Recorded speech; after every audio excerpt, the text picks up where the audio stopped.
दोस्तों, दिल थाम कर बैठना। आज मैं आपको जो कहानी सुनाने जा रहा हूँ ये एक बहुत ही हार्ड वर्किंग मैन की कहानी है। और इस कहानी को सुनकर आप इतने हाईली मोटिवेटेड हो जाओगे अगर इसको सही डायरेक्शन में लेते हो और इसके हिसाब से आप अपने लिए कुछ निश्चय निर्धारित करते हो, तब 100% श्योर है कि आप अपने जीवन के अंदर कुछ एक्स्ट्रा ऑर्डिनरी अचीव कर पाओगे। 100% श्योर है। बाकी जो ज़रूरत है वो ज़रूरत है अपने ऊपर काम करने की, अपनी स्किल पे काम करने की, अपने आप को डेवलप करने की और जीवन के लिए कुछ टारगेट बनाने की और उन टारगेट को अचीव करने के लिए अपना जी जान न्यौछावर करने की। सो ये कहानी है इंगवार कामप्राड की। सो कहानी सुनने से पहले आप लोगों से रिक्वेस्ट है, अगर आप फ्री है तभी अभी ये कहानी सुनना। आप किसी दूसरी एक्टिविटीज़ के अंदर इंगेज हैं, कोई दूसरी इम्पोर्टेंट एक्टिविटीज़ कर रहे हैं, then please keep aside this story. When you are free then only you have to listen this story, because this story can change your life. ये कहानी आपका जीवन बदल सकती है।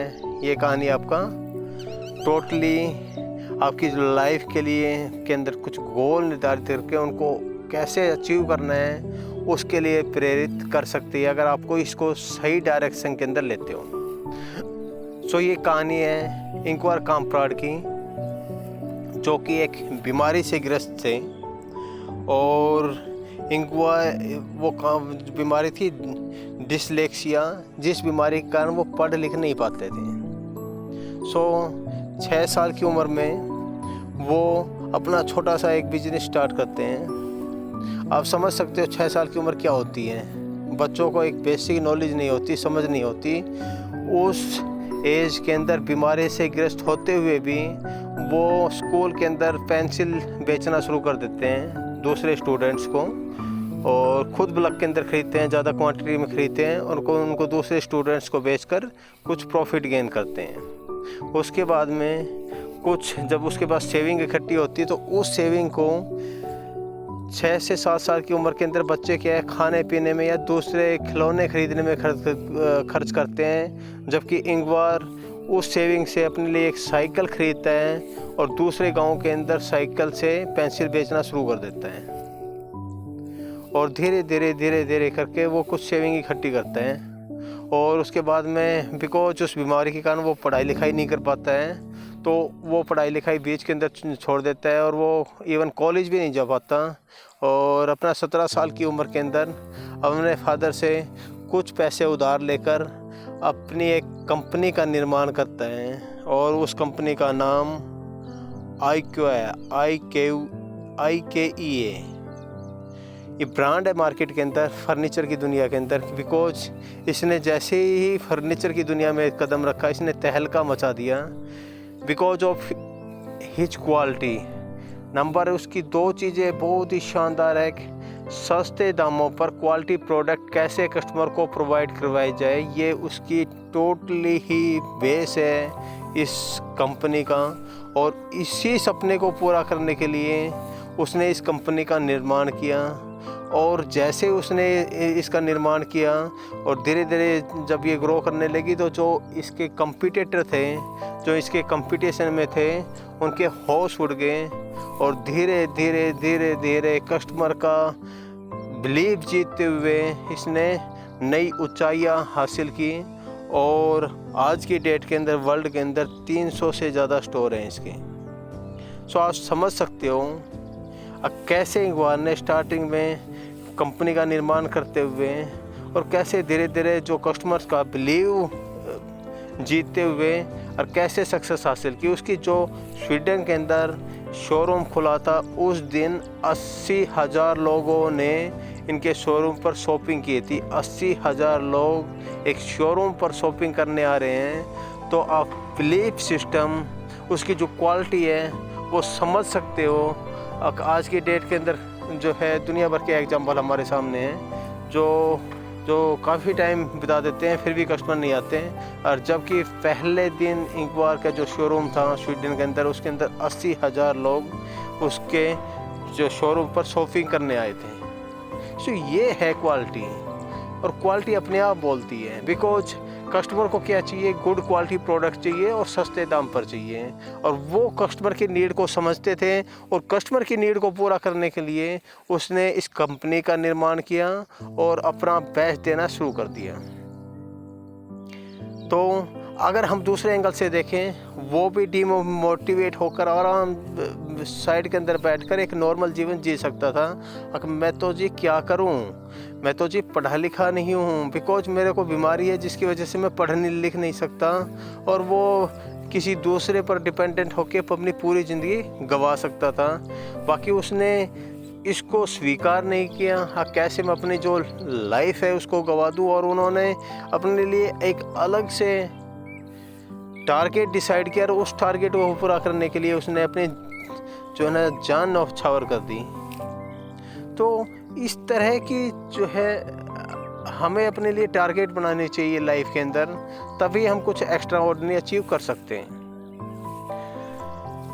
उसके बाद में अभी 2018 में मिस्टर इकबाल की डेथ हो चुकी है। बाकी उसने उनकी डेथ के समय उनकी जो नेटवर्थ थी वो $58 बिलियन थी। इकबाल दुनिया के सबसे रिचेस्ट आदमी बन सकते थे। बाकी उन्होंने अपनी मैक्सिमम जो दौलत है वो लोगों को डोनेट कर दी, लोगों को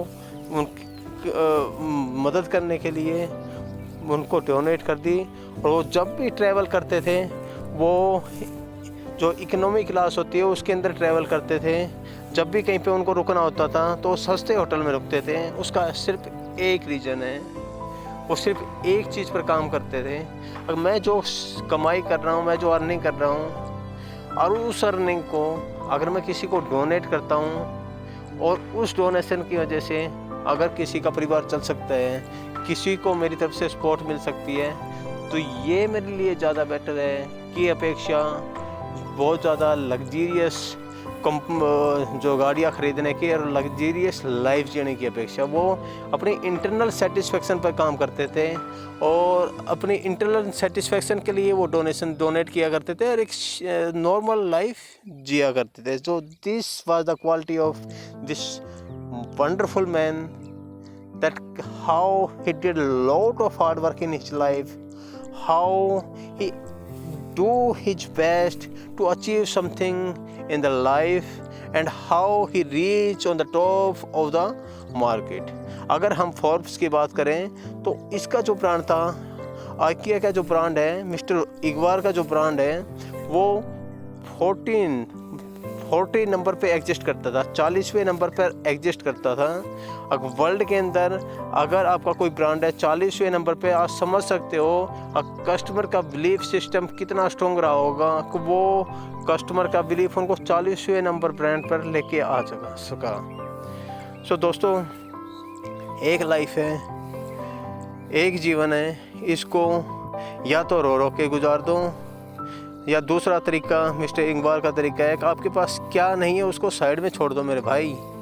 आपके पास क्या नहीं है उसको रोने के बजाय आपके पास क्या है और आप उस क्या है से क्या अचीव कर सकते हैं इसके ऊपर कंसंट्रेट करो। तभी आप लाइफ के अंदर कुछ एक्स्ट्रा ऑर्डिनरी कर पाओगे और तभी आप अपने आप को सेटिस्फाई कर पाओगे कि आपने एक जीवन लिया और उसके अंदर कुछ एक्स्ट्रा ऑर्डिनरी अचीव कर पाए।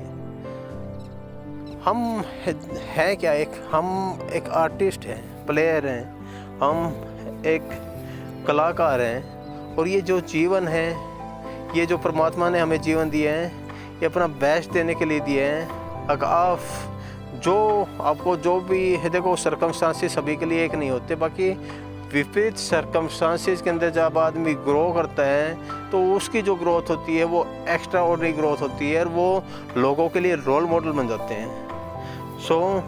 जो भी कंडीशन में आप हो, जिस भी एटमॉस्फेयर के अंदर आप हो, आप उन सर्कमस्टांसेस से अपने लिए जो गुड चीज़ें क्या हैं जिनको कंटिन्यू काम करते हुए और इम्प्रूव करते हुए आप सफलता हासिल कर सकते हो, उस पर ध्यान देने की ज़रूरत है। ना कि हमेशा रोना रोने की जी मेरे पास ये नहीं है, ना ना ना, जो नहीं है उसको छोड़ दो, जो है उस पर काम करो और आगे बढ़ो।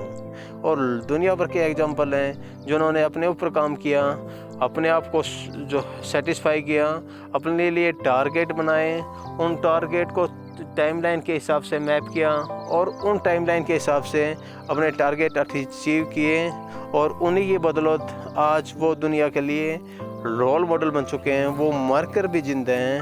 अब मिस्टर इंगवार की डेथ है 2018 के अंदर हो चुकी है, बाकी वो अभी भी जिंदा लोगों के लिए, बिकॉज लॉट ऑफ पीपल उनसे जो है इंस्पायर है, लॉट ऑफ पीपल उनसे गेन सीखते हैं, समझते हैं। बिल क्लिंटन है, वो अभी भी जिंदा है, because there are lot of people जो उससे लर्निंग ले रहे हैं, कभी भी हार नहीं माननी है।